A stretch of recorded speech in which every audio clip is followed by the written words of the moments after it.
Olá, amigos, irmãos. Mais uma vez, nós conectados aqui através da internet, nos comunicando com o outro através do Evangelho segundo o Espiritismo. Portanto, vamos abrir o Evangelho para ver o que nos cai na lição de hoje. Aguardemos. Nos caiu o capítulo 18, muitos os chamados, poucos escolhidos. E o item 1 é a parábola do festim de bodas. Falando ainda por parábolas, disse-lhe Jesus: o reino do céu se assemelha a um rei que, querendo festejar as bodas de seu filho, despachou seus servos a chamar para as bodas as que tinham sido convidados. Estes, porém, recusaram ir. O rei despachou outros servos com ordem de dizer da sua parte aos convidados: Preparei o meu jantar, mandei matar os meus bois e todos os meus cevados. Tudo está pronto, vinde às bodas. Eles, porém, sem se incomodarem com isso, lá se foram, um para a sua casa de campo, outro para o seu negócio. Os outros pegaram dos servos e os mataram. Depois de eles haverem feito muitos ultrajes, sabendo disso, o rei se tomou de cólera e, mandando contra eles seus exércitos, exterminou os assassinos e lhes queimou a cidade. Então disse a seus servos: o festim das bodas está inteiramente preparado, mas os que para ele foram chamados não eram dignos dele. E depois, as encruzilhadas, e chamai para as bodas todos quantos encontrardes. Os servos então saíram pelas ruas e trouxeram todos os que têm encontrado, bons e maus. A sala das bodas se encheu de pessoas que se puseram à mesa. Entrou em seguida o rei para ver o que estavam à mesa.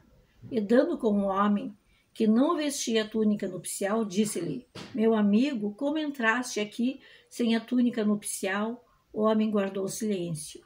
Então disse o rei à sua gente: atai-lhe as mãos e os pés, e lançai-o nas trevas exteriores.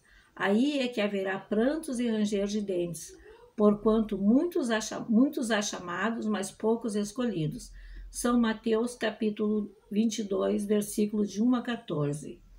E aqui segue o item 2, que vai nos complementar o texto do de cima. O incrédulo sorri à sua parábola, que lhe parece de pueril ingenuidade, por não compreender que se possa opor tanta dificuldade para assistir a um festim, e ainda menos que convidados levem a resistência a ponto de massacrar os enviados do dono da casa. As parábolas, diz ele o incrédulo, são sem dúvida imagens, mas ainda assim mister se torna que não ultrapassem os limites do verossímil. Outro tanto pode ser dito de todas as alegorias, das mais engenhosas fábulas, se não lhes foram tirados os respectivos envoltórios, para ser achado o sentido oculto. Jesus compunha as suas com os hábitos mais vulgares da vida e as adaptava aos costumes e ao caráter do povo a quem falava. A maioria delas tinha por objeto fazer penetrar nas massas populares a ideia da vida espiritual, parecendo muitas ininteligíveis quanto ao sentido, apenas por não se colocarem neste ponto de vista os que as interpretam. Na de que tratamos, Jesus compara o reino dos céus, onde tudo é alegria e ventura, a um festim. Falando dos primeiros convidados, alude aos hebreus, que foram os primeiros chamados por Deus ao conhecimento da sua lei. Os enviados do rei são os profetas que os vinham exortar a seguir a trilha da verdadeira felicidade. Suas palavras, porém, quase não eram executadas. Suas advertências eram desprezadas. Muitos foram mesmo massacrados, como os servos da parábola. Os convidados que se recusam, pretextando terem de ir cuidar de seus campos e de seus negócios, simbolizam as pessoas mundanas que, absorvidas pelas coisas terrenas, se conservam indiferentes às coisas celestes. E aqui, amados irmãos, já temos um bom texto para que a gente possa refletir. Esse último item nos faz refletir sobre o que nós vivemos ainda hoje. Muitos de nós ainda somos convidados a participar dessa festa, a festa espiritual, esse grande festim de esclarecimento que Deus proporciona a todos nós igualmente. Mas muitos de nós, ainda envolvidos com as coisas terrenas, com o nosso comodismo, com o nosso ócio, nos deixamos envolver, deixando para depois, achando que não é o momento, e assim vamos protelando a nossa evolução espiritual, o nosso crescimento. Mas todos nós estamos nesse grande educandário do planeta Terra, esse educandário terreno, que nos permite inúmeras situações para que a gente possa se aproximar de Deus, para que a gente possa se esclarecer e, quando não, resgatar os nossos equívocos do passado.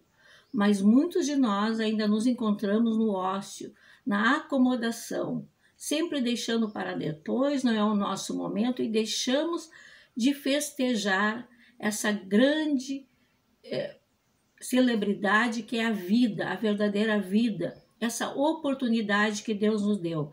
E agora, neste momento de pandemia, onde todos nós somos convidados a termos disciplina, a vibrarmos um pelo outro, a fazer a caridade, muito tem nos caído no Evangelho segundo o Espiritismo, pelos nossos irmãos que aqui falo, fora da caridade não há salvação, e nós sabemos disso, que fora da caridade não há salvação. Todos nós somos convidados todos os dias, em todos os momentos da nossa existência, a praticar a verdadeira caridade. O que é a verdadeira caridade? Claro que é saciar a fome do nosso irmão, que é eliminar o frio que ele sente nesse momento, que é abrigá-lo. Mas a verdadeira caridade é aquela que, quando olharmos pelo nosso irmão, que está numa prova mais rude do que a nossa, vibrarmos positivamente para que ele possa se subtrair dessa situação. Porque um dia nós já estivemos ali. E se hoje nós falharmos, irmãos, nós sabemos, o Espiritismo nos educa, nos traz esse esclarecimento que todos nós jamais vamos passar, temos a ação e reação. Então vamos reagir bem para termos boas ações com os nossos irmãos de caminhada. Esses nossos irmãos, que hoje muitos de nós tememos eles, mas eles são nossos educadores, nossos instrutores nessa vida terrena. São esses que nos acionam a refletir, a olhar o outro com amor, esse amor que o Cristo nos olha constantemente, porque Deus jamais abandona nenhum dos seus filhos. Muitos de nós procuramos, nesse momento terreno, nós buscamos provas, porque nós queremos somente ter e esquecemos de ser.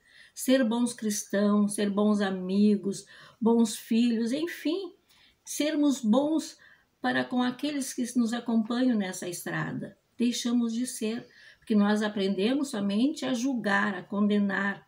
Isso nos dificulta a nossa evolução espiritual e nós sabemos disso. Por isso, muitos de nós ainda sofremos. E esse momento que esse vírus veio assolar todo o nosso planeta, atingindo todos de todas as classes sociais, não poupando ninguém e até tirando aqueles que nos são caros da vida terrena, ocasionando dores a cada um de nós. Muitos de nós, os nossos irmãos, nesse momento, sofrem pela perda dos seus entes queridos, que não sabem por que foi tirado. Muitos chegou o seu momento. Todos nós nascemos, morremos e continuamos e renascemos novamente. Nós que sabemos da lei da evolução, dessa caminhada espiritual, que nascer, morrer faz parte da nossa evolução espiritual. Nós somos espíritos reencarnados neste momento.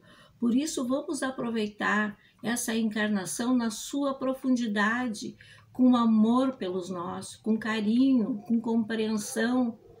Por mais árdua que seja a nossa tarefa, nesse momento no plano terreno, por mais sofrimento que nós estejamos sentindo nesse momento, eles são necessários para o nosso progresso espiritual.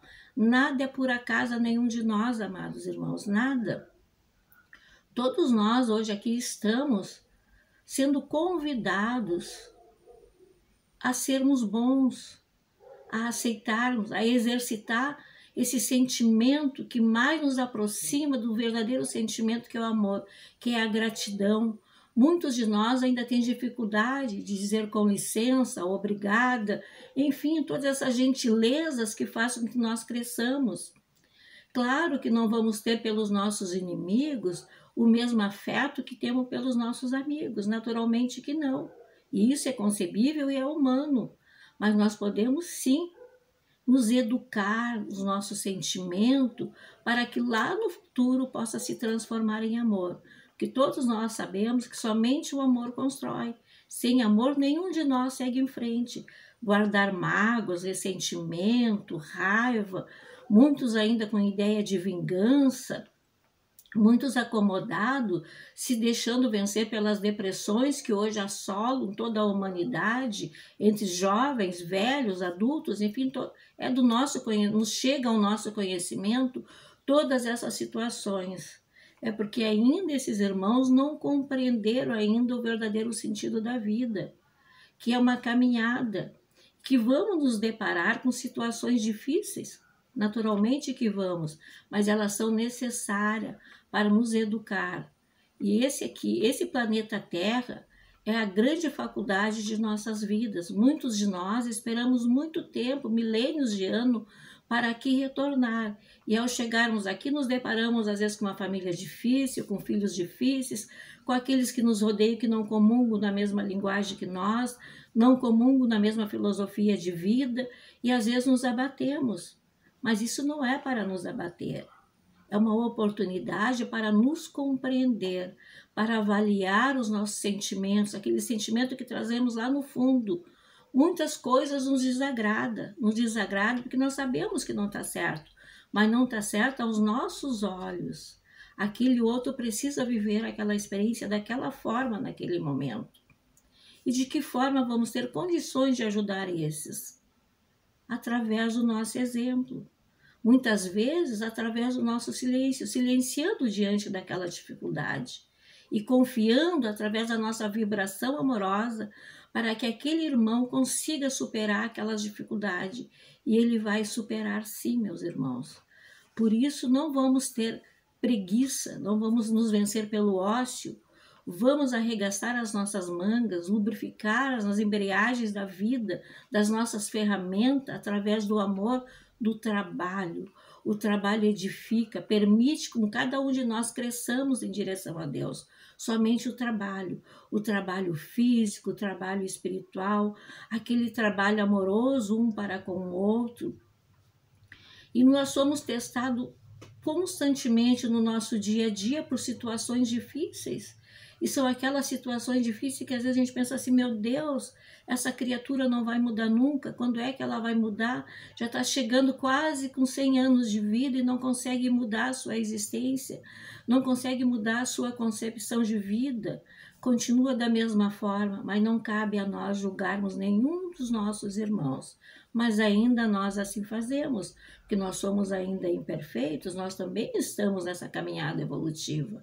Nós também somos espíritos inferiores, por isso que nós estamos no plano terreno. Ninguém está nesse planeta porque é bonzinho, porque é um espírito puro. Os espíritos puros não se encontram por aqui, meus irmãos.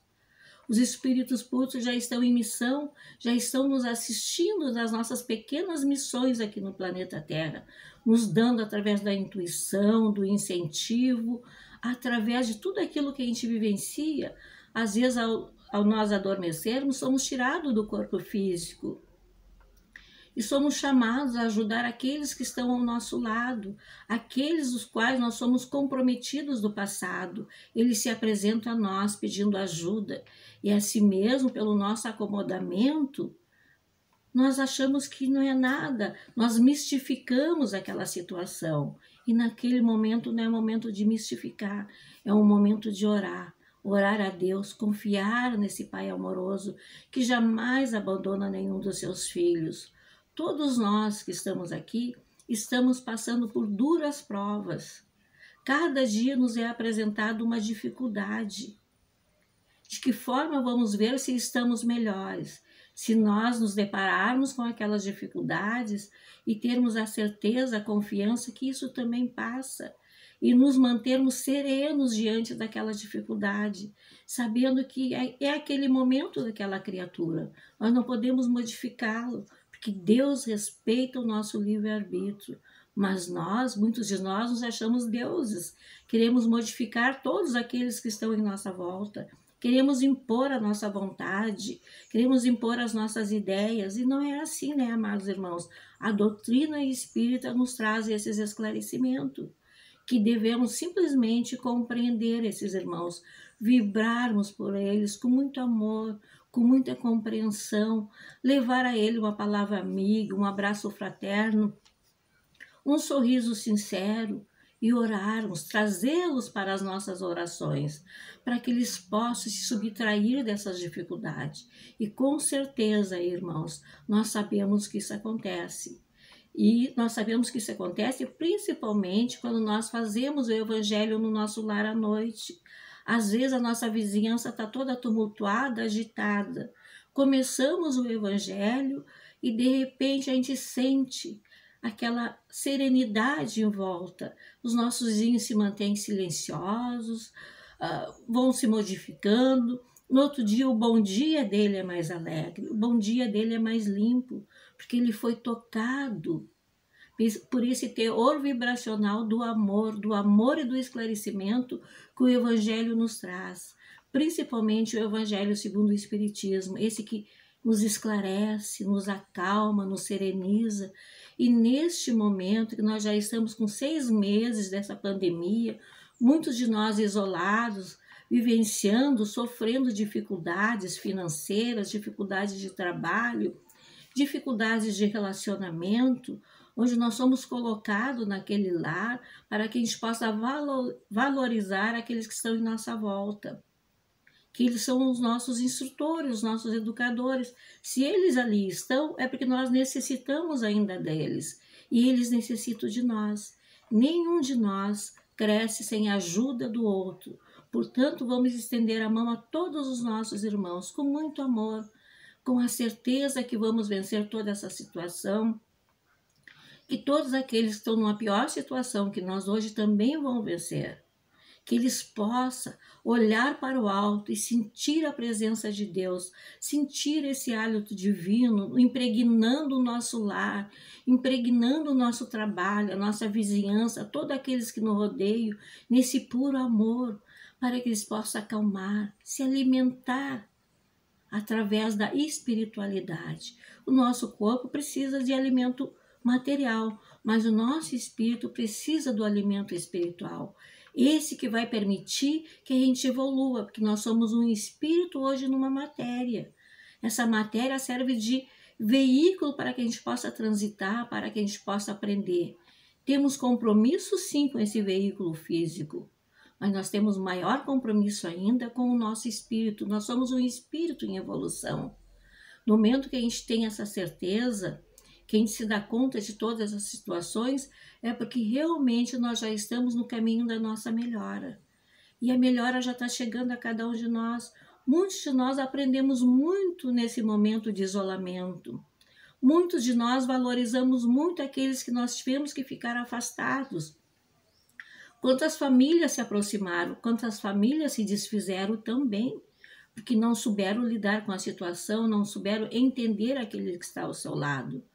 Mas nós estamos aqui tentando compreender os nossos, exercitando esse amor, sentindo Deus sobre cada um de nós, porque o mesmo Deus que habita dentro de mim, habita daquele meu irmão bem mais difícil. Somos filhos de Deus.